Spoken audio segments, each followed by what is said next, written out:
Então, se você não se importar em explicar o básico do básico, eu queria voltar lá atrás, desde da criação de Israel, ou se você acha que precisa voltar um pouco antes no tempo e explicar o que levou à criação de Israel até hoje, Gaza, Palestina, tudo pra mim é uma coisa muito complicada e eu acho que pra maioria das pessoas, né, entender esse conflito. Porque parece que não é um conflito Israel e Palestina, Não. é uma coisa muito maior, né? Não, então, esse problema que existe agora Não não. É Hamas e Israel. Tá. Então, assim, Então pra mim é complicado. Como você acha melhor a gente voltar no tempo pra explicar? Qual que é o melhor caminho? Pra tentar, né? Eu sei que é difícil. É porque, assim, tem muitos detalhes, né? Um conflito a gente poderia dizer que esse conflito começa em 1860, mais ou menos. Caramba! Conflito, eu estou dizendo, quando volta a existir o início de um movimento nacional judaico para ganhar independência e soberania em parte da região da Palestina, porque o nome da região é Palestina. Não era um país, era uma Não, era região. tudo do Império Otomano na época. Tá. E tudo chamava Grande Síria ou Síria-Palestina. Palestina vem de filisteus. Filisteus era o nome de um povo grego. Invadiu a região 7 séculos antes da Era Comum. E eram inimigos do povo judeu. Lembra de Sansão? Sim. Então, ele lutou contra os filisteus. Tá. Essa história, que é uma história bíblica, eu não sou um teólogo, eu sou bem agnóstico, mas assim, o nome Palestina vem de Plishtim. E Plishtim, em hebraico, é invasores. Tá. Eles eram chamados de invasores. Esses caras eram bastante inimigos dos povos da região. E quando os romanos dominam a região, depois de de várias revoltas, eles vão destruir o Jerusalém, vão mudar o nome de Jerusalém para Era Capitolina e vão mudar o nome da Judéia e Samária. Judéia é de onde vieram os judeus, né? Por isso que os judeus chamam judeus, eles vieram da Judéia. Judéia é o que hoje em dia é parte sul da Cisjordânia. Tá. Ou margem ocidental, ou Cisjordânia, ou Judéia. E eles vão destruir Jerusalém, e aí os judeus vão ser colocados no exílio. E para poder humilhar, e isso era muito comum entre os impérios naquela época, você muda o nome da região para o nome do inimigo de quem você está expulsando. Então eles mudaram o nome para Palestina, terra dos filisteus. Entendi. E não tem nada a ver o nome, e eu não estou agora desmerecendo o nacionalismo palestino e nem os palestinos hoje e a sua vontade por autodeterminação. Eu super respeito, tenho vários amigos árabes palestinos, mas naquela época a gente não está falando da religião islâmica ainda, porque Maomé não tinha, estamos falando de 600, 700 anos antes do Islã existir. Sim. Né? Aí, obviamente, esse nome da região fica Síria-Palestina, que era o nome de toda a região. Todo o Levante, onde é hoje em dia os países que nós conhecemos como Síria, Líbano, Jordânia, Israel, Cisjordânia, faixa de Gaza. Tá. Esse pedaço era o pedaço do Levante, que tá num... Você tem dois grandes planaltos e você tem uns enclaves no meio, e é mais ou menos essa região. Então você tem aí toda uma história atrás dessa região, e obviamente Jerusalém como marco importante religioso judaico, depois cristão. Jesus nasce em Belém, é crucificado em Jerusalém, cresce em Nazaré, é tudo lá, né? perto, né? Belém é 20 km para baixo de Jerusalém, Nazaré deve ser 60 km, 70 km para cima, né? Então você tem aí toda uma importância que no final das contas, quando Saladino, o conquistador árabe, vai, que nem a gente tem aqui o conquistador latino-americano, como é que ele chama? Que toda cidade tem o nome da rua dele, é o... Caramba! Esse é o nome do cara. Sei. É o... Puta, me fugiu. Vê aí. Libertador... Como é que ele chama? Libertador alguma coisa. Você tem o Google aí, não olha pra gente não. Não, mas eu tô tentando entender... O Libertador da América Latina, esqueci o nome dele. Tem todo país tem uma rua, tem uma praça dele. No Brasil não, né? Mas, no Brasil não, mas na América Latina. Na América Latina tem. Bom, enfim, você tem aí uma... E aí você tem... Bolívar. Não, Libertador Bolívar. Simão Bolívar. Sim. Simão Bolívar. Simão Bolívar. Aí você tem toda uma toda uma invasão. No final das contas, os povos vão se conquistar. O povo árabe vai conquistar parte do Oriente Médio. Eram povos nômades, eram povos politeístas, principalmente, que adoravam imagens. E aí você vai ter uma conquista do monoteísmo, tanto cristão na Europa, como depois a ideia do cristianismo, né, na Europa. Quando Roma adere ao cristianismo, eles vão mudar várias coisas para atender necessidades de diversos povos pagãos ou politeístas. Então, o sábado era o dia sagrado, porque ainda vinha do judaísmo, depois passa a ser o domingo para poder atender um povo pagão aí que adorava o sol. Tá. Então, por isso Sunday, né? Tá. Enfim, você tem aí uma série de coisas relacionadas a essas conquistas e, no final das contas, os árabes vão chegar, conquistar. O Islã vai, obviamente, como uma grande religião monoteísta, depois do judaísmo, depois do cristianismo, vai conquistar Jerusalém e vai construir uma mesquita de Al-Aqsa e o Domo da Rocha, que é aquela cúpula dourada que vocês veem na televisão, no mesmo lugar onde estava o segundo templo judaico que tinha sido destruído pelos romanos. É o mesmo lugar, o mesmo quadrilátero. Caramba, que treta. Pois é. Bela de uma treta. Que treta. E fizeram isso com certeza de propósito. Não, mas não fizeram de propósito no sentido de provocar. Afronta. Ah, não é? Eles fizeram de propósito no sentido de é um lugar sagrado. Ah. Cara, alguns lugares, por incrível que pareça, atraem mesmo o sagrado. Dizem até alguns historiadores que eles fizeram para proteger o local sagrado judaico de uma invasão de não sei quem e tal, mas é que hoje em dia as narrativas estão tão polarizadas que falam é meu, é teu, não sei o que, não sei o que lá. No final das contas, eu acho que isso prejudica para tentar resolver no final das contas. Mas, vamos lá. Essa região, no final das contas, cai na mão dos otomanos, que não são árabes, são turcos. Tá. Então, a gente tem que dividir algumas coisas no Oriente Médio. Primeiro, quais são os níveis de identificação? O primeiro nível de identificação é a tribo. É qual família você pertence.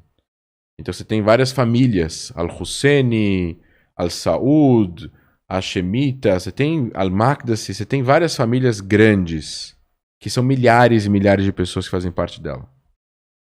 E depois, esse é o primeiro nível de identificação. Então vamos supor que tem uma briga entre duas grandes famílias no século XVI.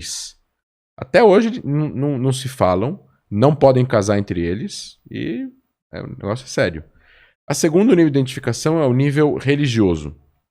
Então lá você tem, no Oriente Médio, muçulmanos, que são, aí você tem, dentro do Islã você tem os xiitas e os sunitas.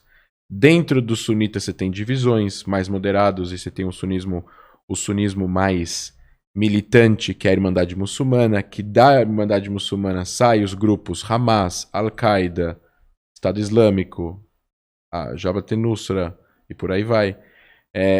Você tem, fora o Islã, você tem os cristãos, dentro do cristianismo você tem os católicos, os gregos ortodoxos, depois você tem os judeus, depois você tem os drusos, que é uma religião que sai do Islã há 1000 anos atrás, mas eles são árabes. Você tem os beduínos, que são muçulmanos, mas não se identificam tanto quanto árabes, como o povo árabe se identifica. Enfim, você tem... É uma confusão. Depois disso, você tem a identificação étnica. Não tem nada a ver com a religião. Então você tem os árabes, tem os turcos, tem os persas, tem os curdos, tem os pachas, que são a galera que mora no Afeganistão. São pessoas totalmente diferentes. Então aí você tem... Os curdos são muçulmanos, mas não são árabes, são curdos. Os turcos são muçulmanos, mas não são árabes, são turcos. Os persas são muçulmanos, mas não são árabes, são persas. E depois você tem árabes que não são muçulmanos. Em Alexandria, os coptas, no Egito, são cristãos, mas são árabes, mas não são muçulmanos.